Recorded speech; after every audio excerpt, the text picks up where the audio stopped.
नमस्कार, स्वागत है आपका। मैं हूं आपके साथ सुमित गुप्ता। आप देख रहे हैं महारू राजस्थान। बुलेटिन में सबसे पहले बात होगी आदिवासी सम्मेलन की।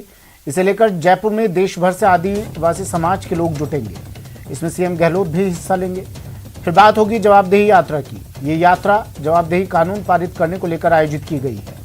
साथ ही बात करेंगे सरकार की तीसरी सालगिरह पर जिलों को मिलने वाली सौगात की। इसके साथ ही बात होगी सुनवाई ऑन द स्पॉट की। बने रहिए हमारे साथ, देखते रहिए न्यूज 18 राजस्थान। सबसे पहले बात बड़ी खबर की। बड़ी खबर, जयपुर में फिर पकड़ा गया सोना। एयर इंटेलिजेंस विंग का बड़ा एक्शन। जयपुर एयरपोर्ट पर सोना पकड़ा गया है। यात्री से करीब 300 ग्राम ये सोना जब्त किया गया। कस्टम विभाग के अधिकारी अब इस यात्री से पूछताछ कर रहे हैं। बड़ी खबर जयपुर से। जयपुर एयरपोर्ट पर सोना पकड़ा गया है, करीब 300 ग्राम इसका वजन बताया जा रहा है। जयपुर एयरपोर्ट पर एक कार्रवाई की गई। एयर इंटेलिजेंस विंग का बड़ा एक्शन। कस्टम विभाग के अधिकारी अब इस यात्री से पूछताछ कर रहे हैं। कौन है ये यात्री, अभी ये खुलासा नहीं हो पाया है। कुछ देर बाद ये साफ हो पाएगा ये यात्री कौन है और कहां से ये सोना लेकर आ रहा था। 300 ग्राम सोना इसके पास से पकड़ा गया है। राकेश शर्मा मेरे सहयोगी फोन लाइन पर जुड़ गए हैं जयपुर से। राकेश, पूरा मामला क्या है? देखिए, आज सुबह जो एक यात्रा हवाई यात्रा से एक यात्री को पकड़ा था, ये जयपुर एयरपोर्ट पर कस्टम अधिकारियों ने जो सुबह एक यूएई से फ्लाइट आई थी, उस यात्री के सामान की तलाशी ली गई थी। तो पहले यात्री ने अपने पास किसी तरह का सामान होने से इनकार कर दिया था, लेकिन जब कस्टम विभाग के अधिकारी ने उसकी तलाशी ली तो करीब 300 ग्राम सोना जो है पकड़ा है। ये 30 लाख जो के आसपास ये बताया जा रहा है। 15 लाख के आसपास इस सोने की कीमत बताई जा रही है। जो कस्टम अधिकारी हैं वो पूछ रहे हैं और उसका पासपोर्ट अभी जब्त किया है, क्योंकि इसके बारे में अभी इसकी विदेश यात्राओं का जो डिटेल निकाला है उससे कई विदेश यात्राएं इसने की हैं। इसके साथ कुछ और भी लोग थे, तो कस्टम अधिकारी अभी पूछ रहे हैं और संबंधित यात्री के बारे में ज्यादा नहीं बता रहे, क्योंकि जो दूसरे यात्री हैं उनकी भी अभी धरपकड़ और हो सकती है। कहाँ से आ रहा था ये यात्री, ये साफ हो पाया? और कहाँ जा रहा था, किसे देना था, कहाँ सप्लाई करना था ये सोना, कुछ साफ हुआ है? बिल्कुल, देखिए, जिस तरीके से कस्टम विभाग के अधिकारी पूरे मामले की छानबीन कर रहे हैं, उन्होंने अभी यात्री की डिटेल बताने से इनकार किया है, क्योंकि जिस जगह सप्लाई होनी थी और उसके जो दूसरे साथी थे उनके बारे में अभी पूछताछ की जा रही है। ठीक है, शुक्रिया राकेश तमाम जानकारी के लिए। अलवर नगर परिषद की पूर्व सभापति को राहत मिली है। हाईकोर्ट से बीना गुप्ता को जमानत मिल गई है। 22 नवंबर को बीना गुप्ता को एसीबी ने पकड़ा था। बेटे कुलदीप गुप्ता को भी गिरफ्तार किया गया था। 80,000 रुपए की रिश्वत लेते इन्हें गिरफ्तार किया गया था। बिल पास करने के एवज में ठेकेदार से घूस की राशि ले रही थी और अब राहत मिल गई है। अलवर नगर परिषद की पूर्व सभापति बीना गुप्ता को एसीबी ने गिरफ्तार किया था। 80,000 रुपए की रिश्वत लेते बिल पास करने के एवज में ठेकेदार से घूस की रकम ले रही थी पूर्व सभापति बीना गुप्ता। अब हाईकोर्ट से बीना गुप्ता को जमानत मिल गई। बड़ी खबर।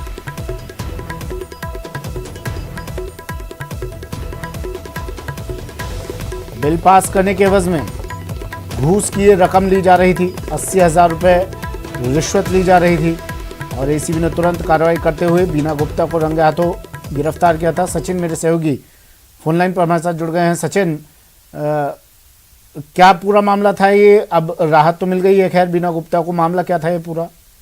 देखिए, नवंबर में एक सूचना मिली थी एसीबी को कि जो एक ठेकेदार है उसकी बिल पास करने के एवज में लाखों रुपए की रिश्वत मांगी गई थी और उसकी जो किस्त थी 80,000 रुपए वो 22 नवंबर को दी जा रही थी। उस दौरान बीना गुप्ता और उनके जो बेटे हैं उन दोनों को एसीबी ने गिरफ्तार किया था और 23 नवंबर से दोनों ही जेल में बंद है। अलवर जेल के अंदर नीचे एप्लीकेशन लगाई गई थी बीना गुप्ता की ओर से एसीबी कोर्ट में, वो खारिज हो गई थी। उसके बाद हाईकोर्ट के अंदर बीना गुप्ता की ओर से ये याचिका लगाई गई थी और आज नरेंद्र गड्ढा की जो कोर्ट है उन्होंने उनको जमानत दे दी है।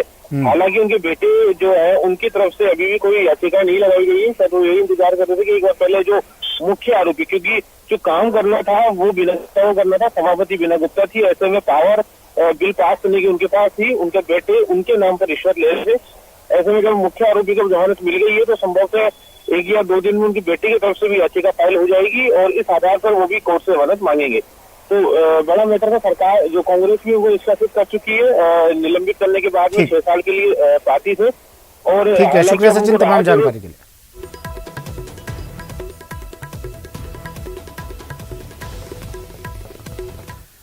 सीधा लिए चलते हैं अब जयपुर आपको, जहां आदिवासी सम्मेलन आयोजित किया गया है। राजधानी में आदिवासी सम्मेलन का आयोजन किया गया है। एआईटीडीसी का 16वां राष्ट्रीय सम्मेलन है। सम्मेलन में देश भर से आदिवासी समाज के लोग जुटे हैं। अरबाज मेरे सहयोगी हमारे साथ सीधा जुड़ गए हैं, तस्वीरें आप तक पहुंचा रहे हैं, सीधी तस्वीरें। 16वां राष्ट्रीय सम्मेलन एआईटीडीसी का। अरबाज, आदिवासी सम्मेलन, क्या तस्वीरें, क्यों ये सम्मेलन आयोजित किया गया है, क्या इसका उद्देश्य और क्या चल रहा है फिलहाल? देखिए, जो देश भर के आदिवासी समाज के जो लोग हैं उनको एकजुट करने के लिए, एक साथ जोड़ने के लिए इस सम्मेलन का आयोजन किया गया। 16वां ये अधिवेशन है और अखिल भारतीय आदिवासी विकास परिषद के बैनर तले आयोजित किया जा रहा है, जिसमें राजस्थान से जितने भी कद्दावर नेता हैं, सियासत से ताल्लुक रखने वाले लोग हैं, महाराष्ट्र से हैं, गुजरात से हैं, मध्य प्रदेश से हैं, जितने भी देश में आदिवासी बहुल्य राज्य हैं वहाँ से इनके प्रतिनिधि पहुँचे हैं। एकजुट होकर के बातचीत कर रहे हैं कि देश के अंदर जो निजीकरण की तैयारियां की जा रही हैं उसको लेकर के जो नकारात्मक प्रभाव आदिवासी समाज के आरक्षण पर पड़ रहा है उसको लेकर मंथन किया जा रहा है। जो वन अधिनियम है, जंगलात के अंदर किस तरह से आदिवासी समाज को, जो रहने वाले लोग हैं, उनको हटाने की तैयारी की जा रही है, उन तमाम मुद्दों को लेकर के बातचीत की जा रही है। राजस्थान के जो सियासी हालात हैं उनमें जो आदिवासी समाज है उनकी क्या रणनीति रहने वाली है आने वाले समय में, उन तमाम चीज़ों को लेकर के बातचीत की जा रही है। आप देख सकते हैं कि खचाखच यहाँ पर स्टेडियम जो है वो भरा हुआ है, ऑडिटोरियम, और यहाँ पर जो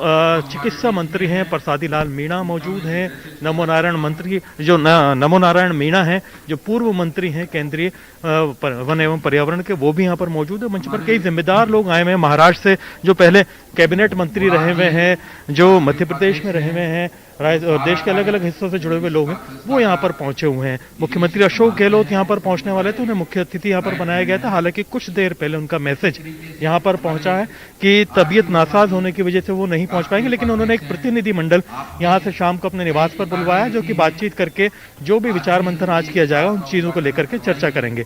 आज और कल 2 दिन यहाँ पर जो है पूरे देश भर के आदिवासी समाज के लोग बैठ करके एकजुट हो रहे हैं, चर्चा कर रहे हैं। देश के अंदर जो सियासी हालात हैं उसको लेकर के किस करवट आदिवासी समाज को बैठना चाहिए, इसको लेकर के बातचीत की जा रही है। तमाम मुद्दों को लेकर के चर्चा की जा रही है। जो मौजूदा हालात में जो समाज की शैक्षणिक स्थिति है, आर्थिक स्थिति है, सामाजिक स्थिति है, उनके आंकड़े यहाँ पर जुटाए जा रहे हैं। जो संस्कृति है आदिवासी समाज की, उसको प्रस्तुत करने की यहाँ पर कोशिश की गई है। देश के अलग अलग हिस्सों में किस तरह की वेशभूषा आदिवासी पहनते हैं, किस तरह के सांस्कृतिक कार्यक्रम वो आयोजित करते हैं, तमाम चीज़ों की जानकारी यहाँ पर साझा की जा रही है। राजस्थान में जो आरक्षण की स्थिति है उसको लेकर के यहाँ पर आंकड़े रखे गए हैं, महाराष्ट्र से आंकड़े साझा किए गए हैं। तमाम जो राज्यों के प्रतिनिधि हैं वो आपस में मिलजुल करके बातचीत ये कर रहे हैं कि कैसे राष्ट्रीय स्तर पर आदिवासी समाज एकजुट होकर के अपनी बात को मजबूती से रखे, चाहे केंद्र सरकार में उनको मोदी सरकार से बातचीत करनी हो, चाहे राज्य सरकार में गहलोत सरकार से बातचीत करनी हो। सरकारें जो भी हो उनसे समन्वय अच्छा रहना चाहिए, बातचीत अच्छी होनी चाहिए। जो भी इनके गंभीर मुद्दे हैं वो सरकार तक पहुंचे और उनकी जो समस्या हैं, इनकी परेशानी है, इनकी डिमांड्स हैं, वो पूरी की जाए। फिलहाल यहाँ पर 2 दिन ये विचार मंथन जारी रहेगा। देश के अंदर बहुत मायने रखता है आदिवासी समाज, ऐसे में तमाम जो सियासी दल हैं, नेता हैं, वो भी यहाँ पर लगातार शिरकत कर रहे हैं। कांग्रेस से जुड़े भी लोग यहाँ पहुँच रहे हैं, कल यहाँ पर भाजपा से जुड़े लोग भी पहुंचेंगे और भी कई सियासी पार्टियों के लोग नुमाइंदे यहाँ पर आएंगे। जो समाज है उससे बैठ करके बातचीत करेंगे, इनकी बातें सुनेंगे और उनसे जो भी इनकी मदद कर सकते हैं उसको लेकर के चर्चाएं की जाएंगी। जी ठीक है, शुक्रिया अरबाज तमाम जानकारी के लिए, तस्वीरें दिखाने के लिए।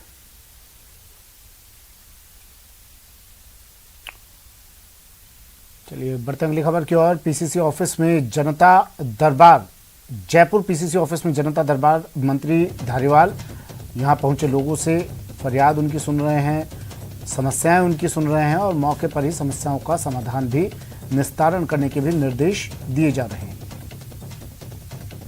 पीसीसी ऑफिस में जनता दरबार और शांति धारीवाल यहां लोगों से मिल रहे हैं, मुलाकात कर रहे हैं, उनकी समस्याएं सुन रहे हैं और तुरंत उन समस्याओं के समाधान के लिए निर्देशित भी किया जा रहा है।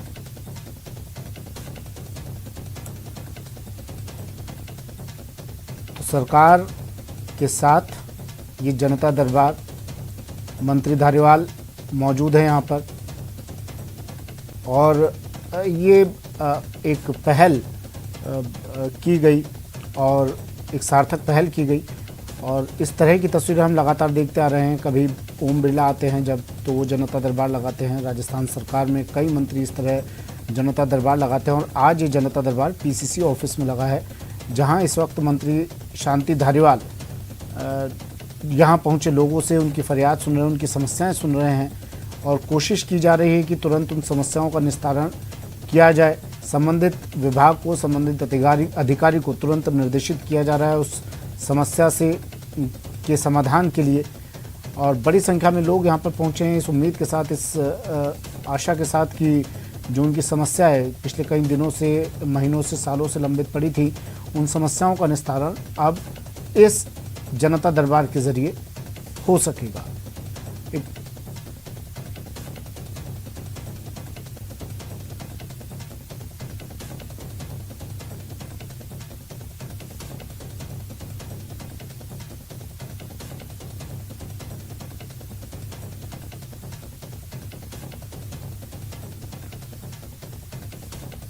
तो जनता दरबार चल रहा है पीसीसी में और शांति धारीवाल यहाँ पहुँचे लोगों से उनकी समस्याएं सुन रहे हैं। देखिए समस्याएं छोटी छोटी समस्याएं भी कुछ दिनों बाद बड़ी समस्याओं का रूप ले लेती हैं और जब उनका निस्तारण नहीं होता है तो इस तरह के जनता दरबार काफ़ी सहायक साबित होते हैं। दिनेश शर्मा मेरे सहयोगी हमारे साथ सीधा जुड़ गए हैं जयपुर से। दिनेश, क्या चल रहा है इस जनता दरबार में?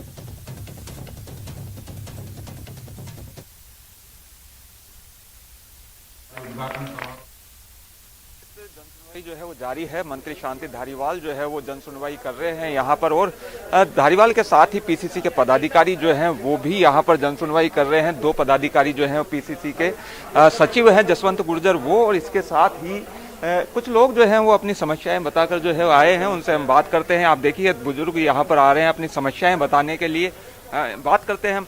आप बताइए क्या समस्या लेकर आए हैं आप? प्लाट का मिनिमम का है, गरीब प्लाट है, प्लाट मिनिमम नहीं दे रहे। प्लाट के पैसे जमा नहीं कर रहे हमारे निगम, इसलिए हम आए हैं, साहब से मिलेंगे। अच्छा, आपने दिया है लिखित में यहाँ पे पैसे? लिखित में दे रहे हैं ना, हाथ में लेके आए। उम्मीद है समाधान हो जाएगा यहाँ पे? समाधान के लिए है। आप बताइए कि कहाँ से आए हैं, क्या समस्या? करौल जिले से आए हैं सर, करौल जिले से, सपोर्टर तहसील से। और हमारी पुलिस विभाग में अभी तक कोई कार्रवाई नहीं हुई है। मतलब 207 FIR नंबर है, तो उसमें अभी तक कोई कार्रवाई नहीं हुई है। मंत्री साहब को दिया है, 2-3 बार सचिव साहब से मिल लिए, DGP से मिल लिए, लेकिन पुलिस विभाग कोई सुनवाई नहीं करता है। वहाँ का CI है। क्या बोला फिर यहाँ पे आपने समस्या? कुछ नहीं बोला, सब केवल मार्क किया है, साहब ने कुछ भी नहीं बोला। मतलब हमको कार्रवाई होनी चाहिए हमारी। मतलब बिल्कुल, देखिए यहाँ पर जो है लोग अपनी अपनी समस्याएं लेकर आ रहे हैं। जनता दरबार यहाँ पर चल रहा है और 21 महीने के बाद करीब जो है ये जनता दरबार की व्यवस्था वापस शुरू की गई है और पदाधिकारियों के साथ ही मंत्री जो हैं जनसुनवाई कर रहे हैं। कल ये जनसुनवाई नहीं हो पाएगी क्योंकि 2 दिन जो है मंत्री अपने प्रभार वाले जिलों के दौरे पर है, इसलिए जनसुनवाई नहीं हो पाएगी। आप ये देख सकते हैं यहाँ पर ये जो है इस हॉल में बड़ी संख्या में फरियादी, आप देख सकते हैं बड़ी संख्या में फरियादी जो हैं वो प्रदेश भर से आए हुए हैं और ये जो है अपनी समस्याएं जो है वो बता रहे हैं मंत्री को। मंत्री शांति धारीवाल के साथ ही दूसरे जो पदाधिकारी हैं वो जनसुनवाई यहाँ पर कर रहे हैं और अपनी अपनी समस्याएं जो है वो लेकर आए हैं और समस्याओं का निस्तारण हो, जल्दी से जल्दी लोगों को जो है वो राहत मिले, ये जो है वो कवायद इस जनसुनवाई के माध्यम से यहाँ पर की जा रही है। शुक्रिया दिनेश तमाम जानकारी के लिए, तस्वीरें दिखाने के लिए। और बड़ी खबर आ रही है, जवाबदेही यात्रा चल रही है जयपुर से। जवाबदेही यात्रा की शुरुआत हो रही है आज से। शहीद स्मारक पर सामाजिक कार्यकर्ता जुटे हुए हैं। पुलिस ने अब सामाजिक कार्यकर्ताओं को रोक दिया है, यात्रा करने से रोक दिया है। धरना देने से पुलिस ने इन्हें रोक दिया है। पुलिस ने कार्यकर्ताओं को रोका। जवाबदेही कानून लागू करने की लोग मांग कर रहे थे और आज तैयारी में थे तमाम 33 जिलों में इस यात्रा को निकालने की और 33 जिलों से होकर फिर ये यात्रा जयपुर पहुंचती, लेकिन उससे पहले ही पुलिस ने इस यात्रा को रोक दिया है। धरने पर ये तमाम सामाजिक कार्यकर्ता बैठने वाले थे, लेकिन उससे पहले ही पुलिस ने इन्हें रोक दिया है। बड़ी खबर जयपुर से। में जवाबदेही कानून बनाने की मांग एक बार फिर जोरों से उठने लगी है। कांग्रेस ने अपने घोषणा पत्र में वादा तो किया था कि राजस्थान में जवाबदेही कानून लाया जाएगा, लेकिन कांग्रेस अपने घोषणा पत्र पर अभी तक अमल नहीं कर पाई है। मांग सीधी है कि एक जवाबदेही कानून का इस सरकार ने आश्वासन दिया था बजट घोषणा की थी, मुख्यमंत्री ने कहा था ये पारित होगा। 3 साल हो गए इनके सरकार के और ये 10 साल का आंदोलन है। केंद्र में और राज्य में देश की जनता को चाहिए कि जिनके पैसों से लोगों को तनख्वाह मिलती है, वोट मिलते हैं, वो काम करे, उसका जवाबदेही हो, और नहीं काम हो तो उनके ऊपर पेनल्टी हो। तो ये एक कानून, उसका पूरा मसौदा तैयार है, कमेटी बन गई है। अब 50 दिन की यात्रा चलेगी, पूरे राज्य में हर जिले में जाएगी और राज्य को के ऊपर पूरी जनता की एक पूरा दबाव होगा कि ये कानून अभी पारित करें। तो जिसका काम कानून में लिखा है कि होना चाहिए, स्कीम में, प्रोग्राम में, और नहीं होता है तो उनका अधिकार बनेगा कि वो एक शिकायत दर्ज करे और 1 महीने के अंदर उस शिकायत का निपटारा हो। नहीं होगा तो उसके ऊपर जुर्माना लगेगा वो अधिकारी के ऊपर, जिसका तो जैसे हम आरटीआई के लिए लड़े और सूचना मांगे और नहीं मिलती है तो उस अधिकारी पर जुर्माना हो सकता है, तो वैसा ही एक बिल्कुल तटस्थ एक व्यवस्था के द्वारा उनके ऊपर कार्रवाई होगी। आज एक नरेगा के मजदूरों से हम कहते हैं कि इतना काम करोगे तो इतना पैसा मिलेगा, तो हर सरकारी अधिकारी का भी एक जॉब चार्ट होता है, उसी से आपकी और हमारी जिंदगी चलती है। कैमरा पर्सन बलबीर सिंह के साथ राकेश शर्मा, न्यूज 18 राजस्थान, जयपुर। सरकार ने घोषणा भी की और कानून का प्रारूप भी बना दिया है और ये तैयार है। तो हम यही चाहते हैं कि अभी जो बजट सेशन चलेगी असेंबली की, उस समय ये पास कर दें और पारित कर दें और डिले ना करें, क्योंकि ये कानून बहुत जरूरी है। पारदर्शिता के कानून ने सूचना बाहर निकाला मगर जवाबदेही तो स्थापित नहीं कर पाया वो, तो उसके लिए भी जरूरी है। नहीं तो ये दोनों जुड़े हैं तो एक के साथ सुचारू रूप से सरकार नहीं चल सकती है, दोनों की जरूरत है। तो ये आंदोलन और ये यात्रा एक तो सब लोगों को बता भी जाएगी कि ये कानून क्या है और इसके प्रारूप क्या है, और इसको सब लोगों के प्रचार प्रसार भी करेंगे और हम लोग मांगते रहेंगे कि लोग जुड़े और जनता मांगे सब मिलके कि ये जवाबदेही कानून जल्दी पारित हो जाए। जनता क्यों मांगे, जनता का किस तरह का है जवाबदेही कानून में है, सरकार की, जनप्रतिनिधि और अधिकारियों की क्या जिम्मेदारी तय होगी? इसमें ऐसा है कि जवाबदेही मांगने पर सरकार को कुछ सीमित टाइम के अंदर ही उनका जवाब देना पड़ेगा और उसका कुछ निर्णय होना पड़ेगा, उसके बगैर वो काम पूरा नहीं हो सकता है। अब क्या होता है, शिकायत पे शिकायत, शिकायत पे शिकायत, शिकायत पे शिकायत हम जारी करते रहते हैं और कुछ जवाब उसका मिलता नहीं है, तो वो उसका एक पुख्ता एक समाधान होना चाहिए, उसके लिए है ये। ब्रेक के बाद स्वागत है आपका। बढ़ते हैं अगली खबर की ओर। चित्तौड़गढ़ के दौरे पर पहुंचे मंत्री प्रताप सिंह खाचरियावास ने निर्माणाधीन मेडिकल कॉलेज का निरीक्षण किया। इस दौरान सभापति संदीप शर्मा, एआईसीसी सदस्य आनंदीराम खटीक समेत कांग्रेस के कई नेता मौजूद रहे। इस दौरान खाचरियावास ने कहा कि प्रदेश की गहलोत सरकार ने हर जिले को मेडिकल कॉलेज दिया है। मेडिकल कॉलेज खोलने से लोगों को सीधा लाभ मिलता है। जिले में फिलहाल 150 सीटों पर एडमिशन दिया जाएगा, लेकिन आने वाले समय में सीटों की संख्या बढ़ेगी और इसके साथ ही मेडिकल क्षेत्र में सुविधाओं का भी विस्तार होगा। बड़ा ड्रीम लेकर चल रही है सब जगह मेडिकल कॉलेज है। यहाँ तो मार्च अप्रैल में खोलने की तैयारी है, इसलिए 150 बच्चों से शुरू होगा। बहुत बड़ा काम है और चित्तौड़ के लिए, राजस्थान के लिए बहुत सम्मान की बात है। मेडिकल कॉलेज खुलने से आसपास जितना भी एरिया है वहाँ पूरी पब्लिक को बहुत बड़ा रिलीफ मिलेगा, क्योंकि ये वो राज्य सरकार के 3 साल पूरे होने पर प्रभारी मंत्री महेंद्र ने सिरोही में सरकार की विकास प्रदर्शनी का अवलोकन किया। उसके बाद प्रभारी मंत्री ने राज्य सरकार की सारी योजनाओं को जमीनी स्तर पर लाने और पात्र लोगों को उन सरकारी योजनाओं का लाभ देने का भी निर्देश दिया। सरकार के 3 साल बेमिसाल के बारे में प्रभारी मंत्री में मीडिया से रूबरू भी हुए। इस दौरान उन्होंने जनता की उम्मीद पर खरा उतरने का भरोसा दिया। राजस्थान के लोकप्रिय मुख्यमंत्री अशोक गहलोत जी के नेतृत्व में जो सरकार ने 3 वर्ष पूरे किए हैं, उसकी प्रशंसा न केवल राजस्थान बल्कि पूरे हिंदुस्तान के अंदर हो रही है।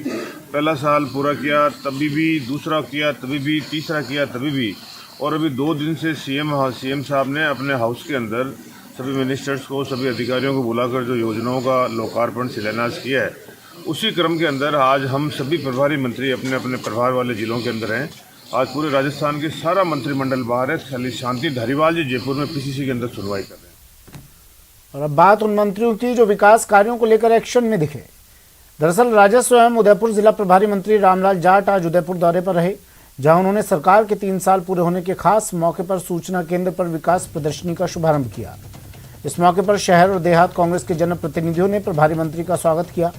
प्रभारी मंत्री जाट ने इस अवसर पर जिला दर्शन पुस्तिका का विमोचन करते हुए कहा कि राजस्थान सरकार आमजन के विश्वास पर खरी उतर रही है और घोषणा पत्र के मुताबिक 3 सालों में ही 80% काम पूरे कर लिए हैं। इसके साथ ही उन्होंने भारतीय जनता पार्टी की जन आक्रोश रैली पर तंज कसते हुए कहा कि बीजेपी की हालत नाच न जाने आंगन टेढ़ा जैसी हो गई है।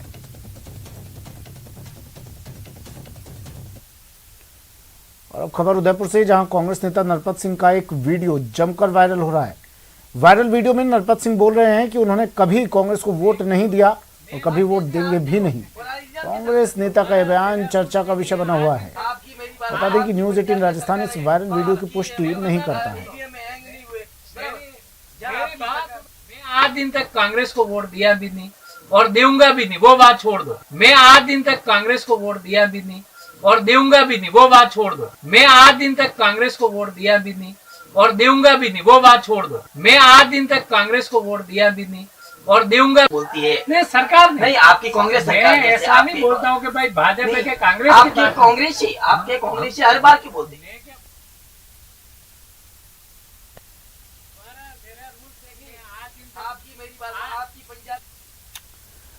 तो कांग्रेस ही नहीं, बीजेपी में भी ऐसे कुछ नेता हैं, वो भी देख लीजिए, उनसे भी रूबरू हो लीजिए।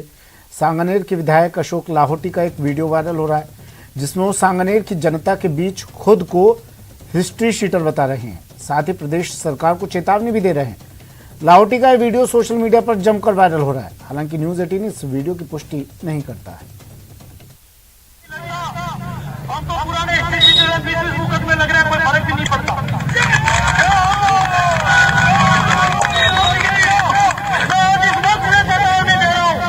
कांग्रेस के लोग कान खोल के सुन ले, वो प्रशासन भी कान खोल के सुन ले। आज जो परंपरा शुरू हुई है, आज के बाद सांगनेर की घाटी पर कोई भी कांग्रेस का मंत्री और मुख्यमंत्री कोई उद्घाटन करके बता दे।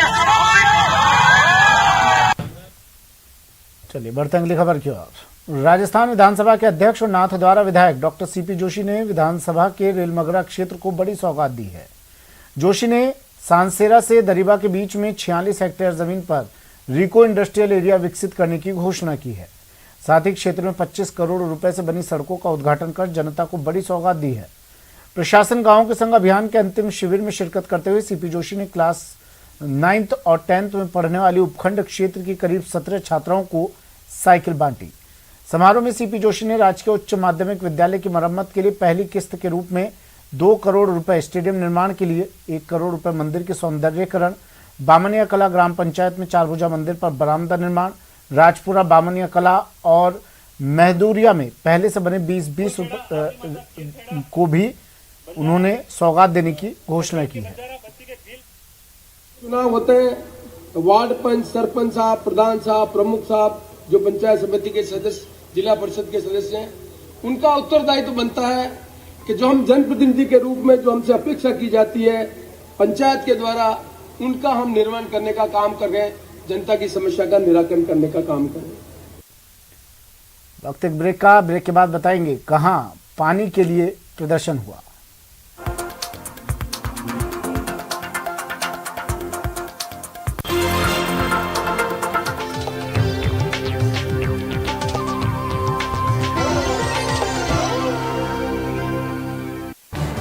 इस न्यूज हेडलाइंस के प्रायोजक